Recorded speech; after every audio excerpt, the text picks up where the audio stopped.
Jangan lihat sulitnya. Kadang-kadang kesulitan itu dibuat oleh Allah untuk mendapatkan kenikmatan. Tuh kalau antum naik ke gunung, begitu menemukan tanjakan harusnya antum gembira. Kenapa? Karena di depan pasti ada turunan. Jadi kalau orang paham dengan fikih di surat Al-Kahf ini, ketika anda dihadapkan pada ujian, anda nggak usah nangis berlebihan.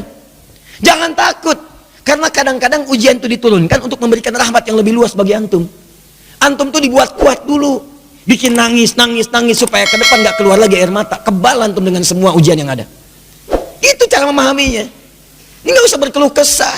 Baru turun ujian yang kecil udah bikin status. Ya. Kamu kenapa sih, kata suami? Istrinya pasang status. Ternyata dia tidak seperti yang aku kira. Fine. Terus yang paling nggak enak ditungguin tuh ada komen nggak ya? Kenapa Jeng? Nggak nyangka ya, nyangka. Tuh. Buat status tidak menyelesaikan masalah. Ya, tidak menyelesaikan masalah tapi nambah persoalan. Jelas ya? Maka bagian pertama, kalau antum diuji dengan persoalan, boleh jadi jangan persoalannya yang dilihat, itu cara Allah untuk memberikan rahmat kepada antum. Sebab kalau nggak diberikan persoalan itu, rahmat nggak akan turun. Pemuda itu kalau nggak dapat tadi itu kejar-kejaran sampai ke gua, mana mungkin turun rahmat Allah 309 tahun. Ikuti itu. Ya, saya tidak ingin mencontohkan pribadi karena mungkin disangka nanti sesuatu yang tidak baik. Tapi banyak orang mempraktekkan demikian dan itu berhasil. Coba lihat, antum kenal Buya Hamka? Kenal.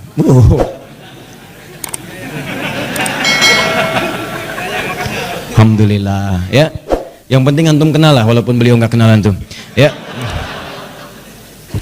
Buya Hamka, sempat beliau kemudian dalam episode kehidupannya dimasukkan ke dalam penjara.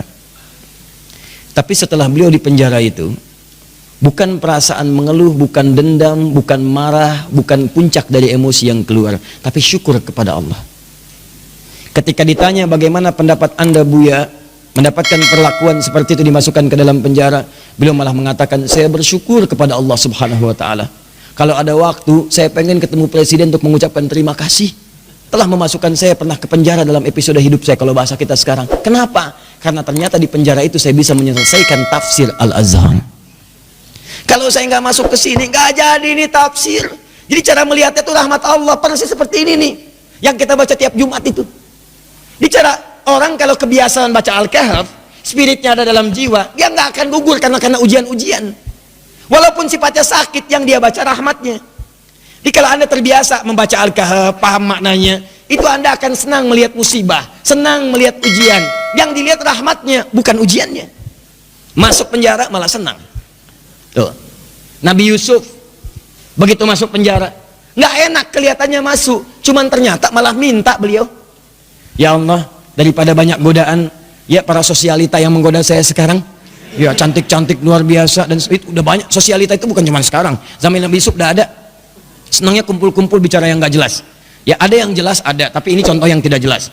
Kumpul-kumpul di rumah salah satu pejabat, Imratul Aziz, istri Perdana Menteri, hanya untuk membincangkan, mana sih si pemuda ganteng itu? Mana sih si ganteng itu? Katanya ganteng-ganteng Nabi ya? Iya, zaman sekarang ganteng-ganteng serigala. Ya. Begitu kemudian ditampilkan oleh Imratul Aziz, Yusuf keluar. Begitu keluar, disebutkan di Quran surah 12 ayat 29, wa qulna hasya lillahi ma hadza basyara in hadza illa malakun karim. Ya, ini sih bukan manusia, ini malaikat yang menyamar dalam rupa manusia. Lewat, tak sadar ketika lewat, jarinya kemudian tergores dengan pisau itu. Saking tak sadarnya melihat gantengnya Yusuf lewat.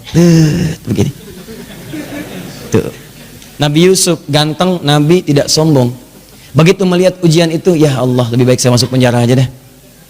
Orang sekarang Nabi bukan, Rasul bukan, ngaku ganteng, orang lewat, ibu-ibu nggak kepleset dia tantum itu kan, GR-nya luar biasa, semua ditampilin. Baik, kata Nabi Yusuf, ya Allah, akan lebih baik kalau saya masuk penjara aja. Ternyata pilihan masuk penjara itu Nabi Yusuf membaca rahmat Allah, bukan melihat sulitnya. Lewat penjara itulah kemudian beliau bertemu dengan seseorang yang narapidana, dihukum di situ, kemudian bermimpi. Lewat mimpi itulah ternyata minta takwil ke Nabi Yusuf karena dilihat orang baik, orang soleh. Ditanya apa ini maknanya, dijawab oleh Nabi Yusuf. Ternyata jawaban itu yang mengantarkan beliau mendapatkan posisi jabatan di pemerintahan. Begitu rajanya bermimpi, Ya ada 7 ekor kemudian sapi, dimakan 7 ekor serigala, semuanya dimakan habis, hancur semuanya. Bingung menafsirkan dia. Dukun-dukunnya sekitaran mengatakan itu paling mimpi buruk saja. Kok berulang-ulang terus-terusan? Ternyata narapidana yang bebas tadi, yang akhirnya melayani raja, membawakan airnya, minumannya, dia bercerita, di penjara ada seseorang yang bisa menakwilkan mimpi. Sukses waktu saya di sana ditakwilkan saya akan berada di sini. Saya bermimpi saat di penjara, kata orang itu, kamu akan jadi pelayan raja. Yang teman saya, kamu akan dihukum mati. Dua-duanya benar raja. Siapa namanya? Yusuf. Ternyata begitu kedengaran itu dipanggil kemudian, Yusuf, tolong panggil ke sini. Begitu ke sana, kata Yusuf alaihissalam, saya akan datang kalau Raja Slim membebaskan tuduhan saya. Maka ketika datang dibebaskan tuduhannya. Tapi yang paling penting, begitu selesai tuduhan dibebaskan, kamu akan saya angkat jadi orang terdekat saya. Coba Anda bayangkan, kalau Nabi Yusuf tidak pernah diberi kesempatan masuk penjara, maka mustahil beliau kemudian akan mewujudkan mimpinya dari kecil yang pernah bermimpi itu, bahwa beliau punya jabatan di pemerintahan, sampai bapak ibunya hormat pada masa itu sujud kepadanya. Maka takwil mimpinya saat kecil itu, ya beliau melihat ahada asyara kaukaba wa syamsa wal qamara ra'aituhum li sajidin. Saya melihat 11 gemintang, 1 matahari, 1 bulan sujud kepada saya, hormat. Ternyata begitu diangkat jadi bendahara yang sangat hebat, punya kedudukan, bapak ibunya diundang dari Mesir, datang dari Kanaan Palestina ke Mesir. Begitu datang, apa yang terjadi? Mereka langsung hormat kepada Yusuf alaihissalam sebagai bagian dari rakyat, hormat kepada penguasanya. Coba kalau nggak pernah masuk penjara, nggak mungkin terjadi begitu. Tuh antum tuh jangan lihat senangnya aja, kalau nggak ada sulit yang nggak akan datang kesenangan. Rahmat itu rahmat. Jadi pertama cara bacanya, syukuri setiap nikmat Allah, kalau bertambah syukuri, kalau ada ujian bersabar. Doanya ini. Jelas? 1 tetesan rahmat Allah paling minimal 309 tahun. Jika diberikan lebih, maka berapa yang antum nantikan? Bisa melewati alam-alam selanjutnya. Nanti saya berikan rahasia ya. Ada yang kalau antum amalkan, itu 3 alam dijamin. Dunia diberikan, alam kubur dilimpahkan, di akhirat antum saking gembiranya sampai lompat-lompat. Tuh, betul sekali. Betul. Ya itu. Ya. Paham? Apa itu? Nanti belakangan. Sekarang bagian terakhir. Ini sudah menyakiti fisik nih. Udah main fisik. Yang tadi masih ancaman, dikejar-kejar, masih bisa ngindar. Kalau yang ini fisiknya udah dipegang, diancam. Bahkan luar biasa, udah mengalami kontak fisik. Kejadian ini kontak fisiknya dilemparkan ke laut, dimakan ikan paus. Masuk tuh. Saya mau tanya pada antum, kalau masuk ke perut ikan paus, sempit atau luas?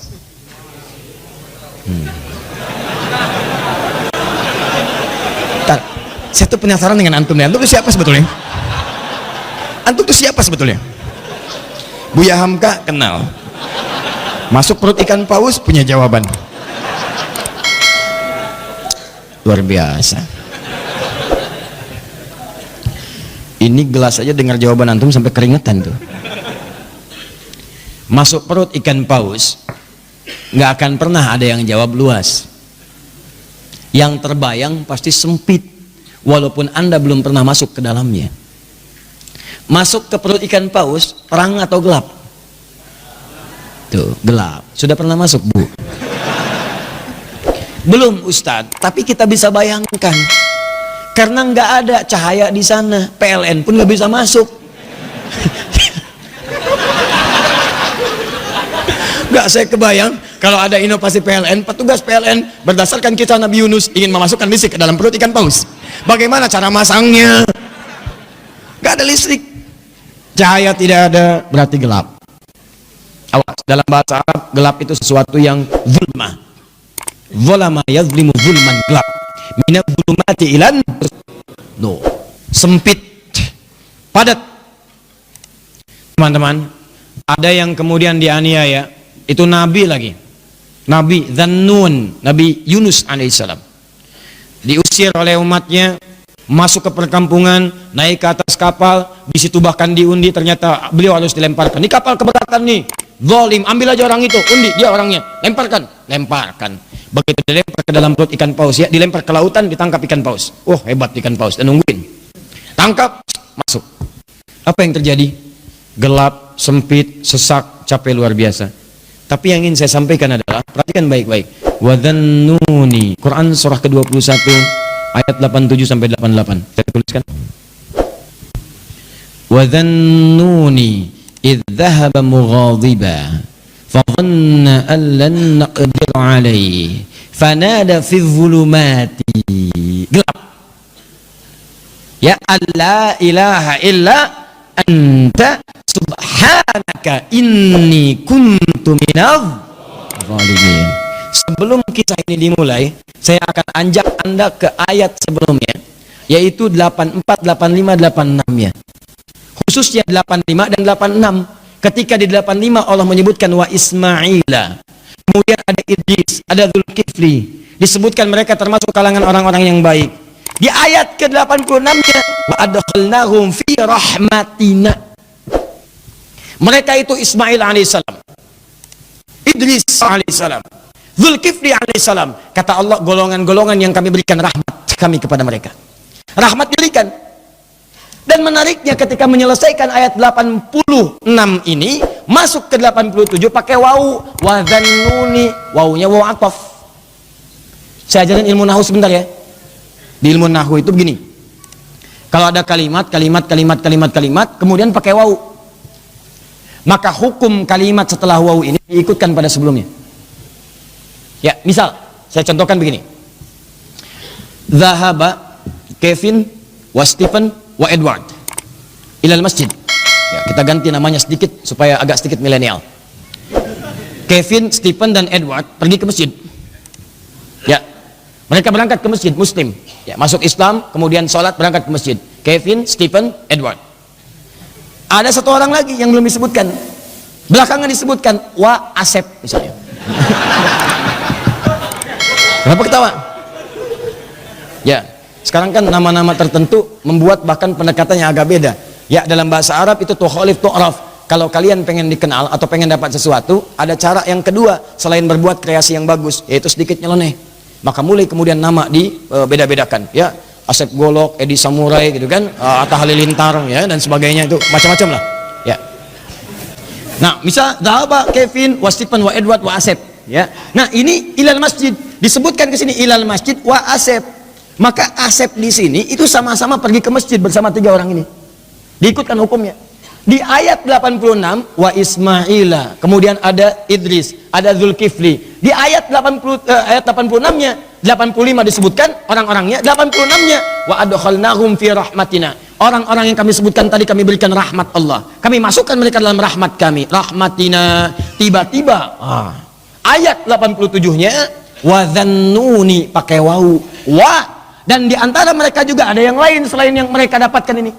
Selain Ismail, selain Idris, selain Dzulkifli alaihissalam yang mendapat rahmat kami, ada nabi berikutnya yang ingin kami kisahkan. Siapa itu? Dhannun. Dhannun juga mendapatkan rahmat kami. Begitu cara memahaminya. Di ayat 87 ini jangan pisahkan di ayat 86. Ada orang-orang yang pernah mendapatkan rahmat kami, ini orang-orangnya. Selain mereka ada lagi. Siapa itu? Wa dhannuni. Demikian juga dengan Dhannun, Nabi Yunus alaihissalam. Beliau pun pernah mendapatkan rahmat Allah. Kapan rahmat itu diberikan? Dalam situasi yang sangat sulit. Idzahaba mughadiba, ketika beliau kemudian merasa tidak senang dengan perlakuan kaumnya, dizalimi, dilemparkan ke perut ikan paus, sulit luar biasa. Saya tanya pada antum, nih ya, tolong jawab dengan sepenuh kejujuran. Dengan jujur antum jawab. Maaf sekali, kalau antum berada di perut ikan paus, kira-kira masih ada peluang nggak oleh manusia untuk diselamatkan? Tuh. Nangis tuh kan, karena tahu nggak mungkin. Tadi kan begitu saya sebutkan rahmat, ya. Begitu kita tanyakan ada peluang nggak, bayi aja tahu. Tuh. Ya. Jadi sulit mendapatkan peluangnya. Orang masuk perut ikan paus, ditelan. Siapa yang mau nolong? Manusia mengatakan mustahil, nggak usah ditolong lah, nggak ada harapan. Yang ada malah kita ikutan ke dalamnya. Paham? Tuh. Kalau gerah kipasi, kalau perlu air berikan, kalau ada permen sampaikan. Maka teman-teman sekalian, nah berdoalah kemudian Nabi Yunus kepada Allah. Apa doanya? Nih, perhatikan kalimatnya. Wa nada fi dzulumat. Maka dalam suasana gelap, capek, resah itu beliau berdoa kepada Allah. Allah ilaha illa anta. Tolong minta air. Ya, oh ini aja nih. Nah, atau aqua, ada aqua? Baik. Tolong diberikan ke belakang, barangkali haus. Ya. Kalau bukan anaknya, ibunya yang minum. Ya. Ya, saya nggak minum nggak apa-apa. Ada apa aku mah tuh ya? Yang penting antum nyaman insyaallah. Baik. Antum ikhwan ada lagi yang mau nangis? Wa nada fi dzulumat, maka beliau bermohon kepada Allah dalam suasana gelap sulit itu. Allah ilaha illa anta, catat doanya, catat. Kalau antum sedang dizalimi orang secara fisik, diancam, dimacam-macam, bahwa proyek antum diambil orang, kelihatannya zalim aja. Maka dalam suasana gelap itu Nabi Yunus bermohon kepada Allah. Gelap, sempit, capek, sulit. Allah ilaha illa anta. Dimulai dari sini. La ilaha illa anta subhanaka inni kuntu minadh. Catat doanya. Dimulai dari la ilaha illa anta. Kalau yang tadi dimulai dari Rabbana atina min ladunka rahmah. Kalau yang ini dari la ilaha illa anta. Anda bisa mulai dengan kalimat Allahumma la ilaha illa anta, atau Rabbana la ilaha illa anta, jadi doa. Subhanaka inni kuntu minadh zalimin. Anda tahu apa yang terjadi? Begitu doa ini dipanjatkan, turun jawaban Allah. Apa jawabannya? Ayat 88. Fastajabna. Lihat kalimatnya. Fastajabna. Maka kami jawab dengan cepat doa Nabi Yunus itu. Pakai fa. Saya sering terangkan fa. Huruf sambung tanpa jeda. Begitu selesai berdoa, turun jawaban. Tapi Allah bukan mengatakan fa'ajabna, fastajabna. Pakai ista. Ingat pertemuan lalu? Kalau ada ista berarti ada tuntutan, amalkan dulu ininya baru kami berikan jawabannya. Seakan-akan ingin dikatakan begini, amalkan dulu doanya, resapi doanya, kami kabulkan, baru dikabulkan. Kalau nggak diamalkan seperti itu nggak akan datang jawaban.